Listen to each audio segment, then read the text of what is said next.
What happened to London? Once the beating heart of youth, freedom, and rebellion, the city now feels polished, corporate, and constrained. But there was a time, just a few decades ago, when London wasn't just a place on the map. It was a state of mind. In the 1960s, London was the capital of cool, a place where music, fashion, and ideas collided in a cultural explosion. Streets buzzed with energy. Change was in the air. The youth were no longer followers, they were leading the way. In this video, we journey back to that extraordinary era, swinging London, through 15 vivid memories that defined what it meant to live in the most exciting city in the world. In the heart of the 1960s, Soho and Carnaby Street became the beating pulse of a cultural revolution. What were once ordinary city streets transformed into hubs of energy, rebellion, and reinvention.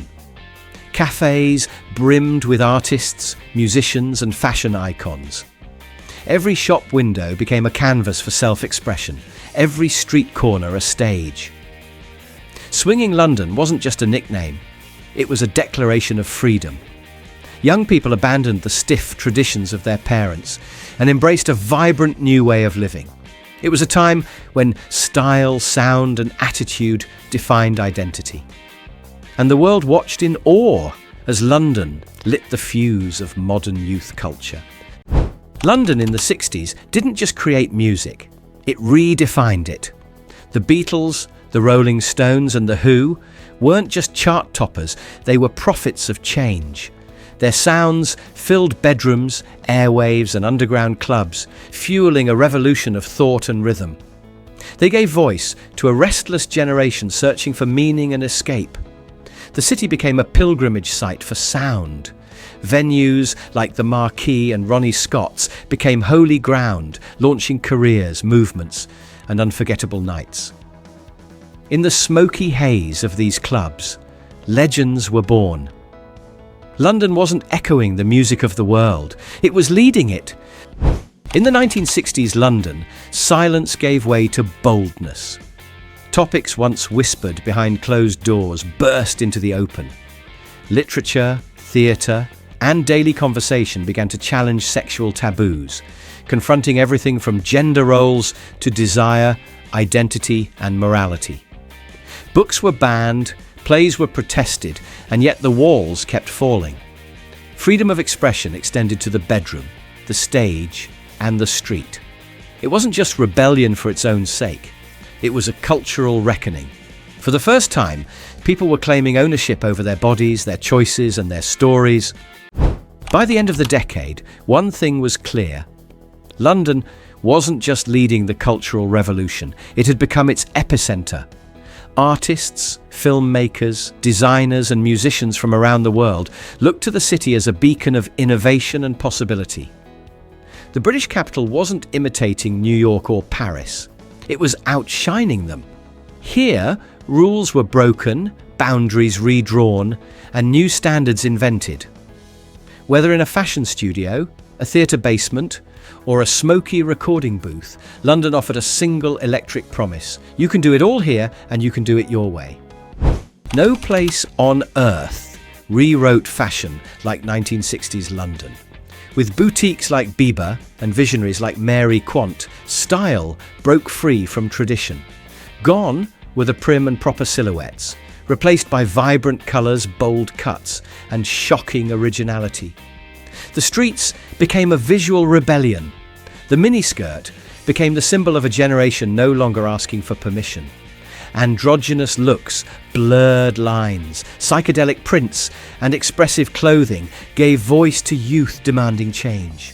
Fashion wasn't about class or wealth. It was about being seen, being loud, and being unapologetically yourself.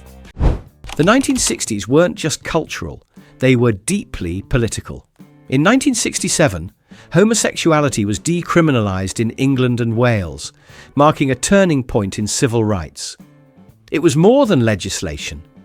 It was a signal that the old order was crumbling and new freedoms were rising from its dust. London became a city where taboos were challenged and personal liberation took centre stage. Conversations about love, gender and identity grew louder and more public. There was still resistance, but for the first time, change felt inevitable. The capital no longer belonged to the past. It was being rewritten by its youth.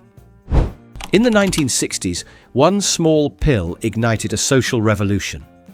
The widespread availability of the contraceptive pill transformed women's lives, giving them unprecedented control over their bodies and their futures. For the first time, women could plan careers, delay marriage, and make choices on their own terms. This shift rippled far beyond personal health. It disrupted traditional gender roles, challenged societal norms, and fueled the growing feminist movement. The pill became a symbol, not just of medical progress, but of liberation, autonomy, and the right to live freely. London was no longer just a man's world. Fast, loud, and sharply dressed, mod culture roared through 60s London like a Vespa on fire. Defined by sleek suits, Italian scooters, and all-night parties, it was more than a style, it was a lifestyle. Music was its heartbeat.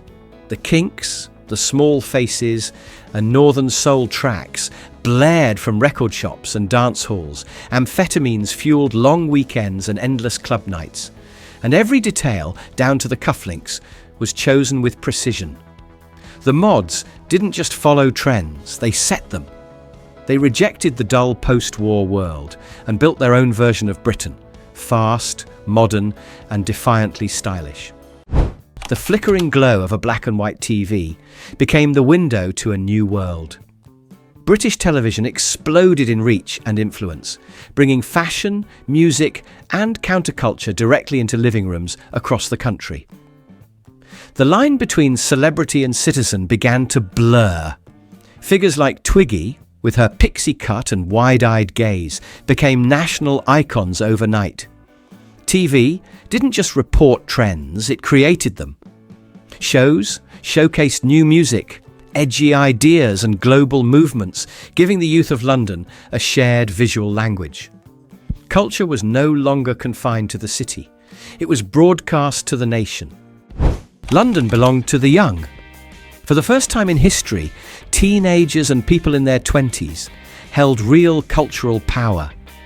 They had money to spend, voices to raise, and ambitions that went far beyond traditional careers or family roles. And the world listened. Brands, record labels, and media outlets scrambled to follow their lead. Youth culture dictated what was cool, what was worth selling, and what the future would look like. From fashion to politics, the young weren't waiting to be invited. They were kicking down the door. London danced to their rhythm. The 1960s cracked open doors that had long been closed. Affordable housing and expanding access to education gave working-class youth a path to creative freedom. It wasn't just about surviving. It was about thriving, expressing, and building something new. Art schools across the city became hotbeds of innovation, producing musicians, designers, and visionaries who would go on to shape the culture of the century. From council flats to college halls, a new generation rose, not defined by privilege, but by talent, drive, and opportunity. London's cultural engine ran on equality like never before. The face of London changed in the 1960s, not just culturally, but demographically. Immigration, particularly from the Caribbean, infused the city with new rhythms, flavours, and perspectives. The streets of Notting Hill, Brixton, and Hackney echoed with calypso, reggae, and the sense of island cuisine. Multiculturalism became part of daily life, even as it faced resistance and prejudice. New communities enriched the city's soul, reshaping its soundscape, fashion, and identity. London became a mosaic, a city where cultures collided and something bold, diverse, and uniquely modern was born. As the music played and fashions dazzled, another revolution stirred beneath the surface. Young Londoners were questioning authority like never before. From student protests to peace marches, the political energy of the time was electric. The Ban the Bomb movement and anti-nuclear demonstrations swelled through Trafalgar Square, giving voice to a generation disillusioned with war and hierarchy. Politics left the parliament floor and entered the streets. For many, activism became a rite of passage, just as vital as music or style. Behind the velvet curtains of nightclubs and the hazy glow of after-hours flats, another current surged, the expanding influence of drugs in youth culture. Substances like LSD and marijuana weren't just recreational, they were spiritual, creative, and for many transformative. Psychedelics opened minds, blurred boundaries, and fueled the radical spirit of the counterculture. They influenced music, visual art, and personal philosophy. But they also sparked concern and backlash. In the 60s London, freedom often meant walking a line between exploration and excess. Walk into any 60s record store, gig venue, or art studio, and the world exploded in colour. Psychedelic art wasn't subtle, it was wild, distorted, and utterly hypnotic.